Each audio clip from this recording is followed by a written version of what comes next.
semuanya, jadi hari ini kita akan membahas materi tentang sistem pernafasan manusia. Simak baik-baik videonya ya. Tujuan pembelajaran 1. Mampu mengenali organ-organ serta fungsinya dalam sistem pernapasan manusia. 2. Mampu menjelaskan bagaimana proses pernapasan manusia. 3. Mampu menyebutkan beberapa gangguan pernapasan pada manusia. 4. Mampu menyebutkan cara-cara untuk menjaga kesehatan organ pernapasan manusia. Tahukah kalian, kita mampu membedakan bau harum dan tidak sedap karena hidung kita. Hidung termasuk salah satu organ yang membantu dalam sistem pernapasan.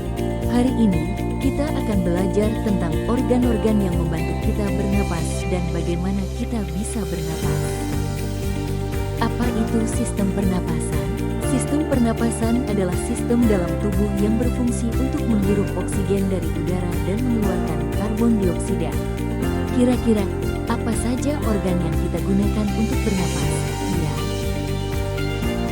Organ pernapasan manusia: faring, hidung, bronkus, trakea, paru-paru kanan, paru-paru kiri, diafragma, alveoli.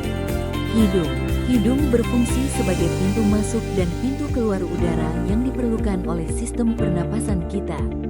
Saat kita menarik napas, udara yang kita hirup mengandung banyak partikel kecil seperti debu dan kotoran. Nah, di dalam hidung kita ada rambut-rambut halus yang berfungsi menyaring kotoran agar tidak masuk ke dalam tubuh. Faring merupakan bagian dari tenggorokan yang terletak di belakang hidung dan mulut. Faring berfungsi sebagai jalur penghubung untuk udara dari hidung menuju paru-paru dan makanan dari mulut menuju lambung. Faring juga memiliki amandel yang berfungsi sebagai sistem kekebalan tubuh untuk melawan kuman yang masuk bersama udara dan makanan.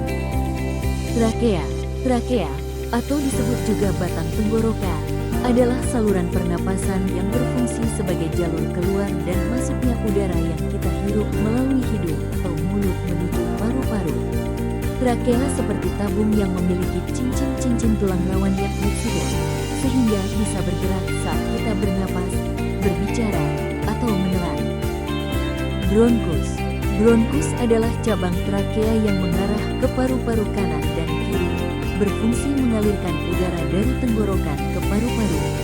Di dalam bronkus ada rambut-rambut kecil dan lendir yang menangkap debu, kotoran, dan benda asing dan akan didorong kembali ke atas untuk dikeluarkan dengan cara batu.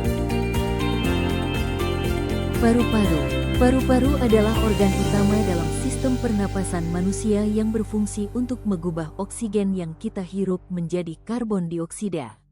Setiap manusia memiliki dua paru-paru, yaitu paru-paru kanan dan paru-paru kiri. Paru-paru terdiri dari bagian-bagian kecil yang disebut alveoli. Di dalam alveolus, terjadi proses pertukaran antara oksigen dan karbon dioksida. Alveoli adalah kantung-kantung udara kecil di dalam paru-paru yang berfungsi sebagai tempat pertukaran antara oksigen dan karbon dioksida. Alveoli memiliki bentuk seperti kumpulan anggur dan permukaannya yang luas membuat alveoli baik dalam mengalirkan oksigen ke seluruh tubuh. Diafragma adalah otot yang terletak di bawah paru-paru. Diafragma berfungsi untuk membantu kita dalam menghirup dan menghembuskan nafas. Cegukan terjadi karena diafragma mengalami kontraksi tiba-tiba yang menyebabkan udara masuk secara cepat, sehingga menghasilkan suara cegukan. Saat menghirup napas, diafragma akan bergerak ke bagian bawah sehingga paru-paru mengembang dan udara dari luar bisa masuk. Saat mengembuskan napas, diafragma akan melengkung dan bergerak ke bagian atas sehingga udara di dalam paru-paru keluar. Proses pernapasan manusia. 1. Menghirup napas. Otot diafragma mengalami kontraksi dan paru-paru mengembang sehingga udara masuk melalui hidung menuju paru-paru. 2. Pertukaran antara oksigen dan karbon dioksida. Di dalam alveoli, terjadi proses pertukaran antara oksigen yang masuk dari luar tubuh dan karbon dioksida yang ada dalam darah.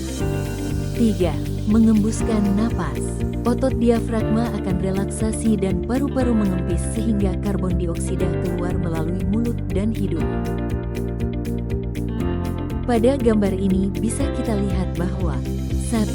Di saat menghirup napas, diafragma kontraksi dan paru-paru mengembang sehingga udara masuk melalui hidung menuju paru-paru. 2. Di saat pertukaran antara oksigen dan karbon dioksida, di dalam alveoli, terjadi proses pertukaran antara oksigen yang masuk dari luar tubuh dan karbon dioksida yang ada dalam darah. 3. Di saat mengembuskan napas, diafragma relaksasi dan paru-paru mengempis sehingga karbon dioksida keluar melalui mulut dan hidung. Gangguan pernapasan pada manusia. 1. Flu, influenza. Ketika flu, hidung kita dipenuhi tendir. Gejala flu seperti demam, batuk, dan bersin. Flu disebabkan oleh virus dan mudah menular melalui kontak langsung atau percikan cairan yang keluar saat batuk atau bersin. 2. Tuberkulosis, TBC. Tuberkulosis merupakan penyakit paru-paru yang disebabkan bakteri Mycobacterium tuberculosis. Tuberkulosis juga bisa menyerang bagian tubuh lain seperti tulang, kelenjar getah bening, dan otak. 3. Asma. Asma adalah penyakit yang terjadi akibat dari penyempitan saluran pernapasan sehingga membuat penderitanya mengalami sesak nafas. Menjaga kesehatan organ pernapasan.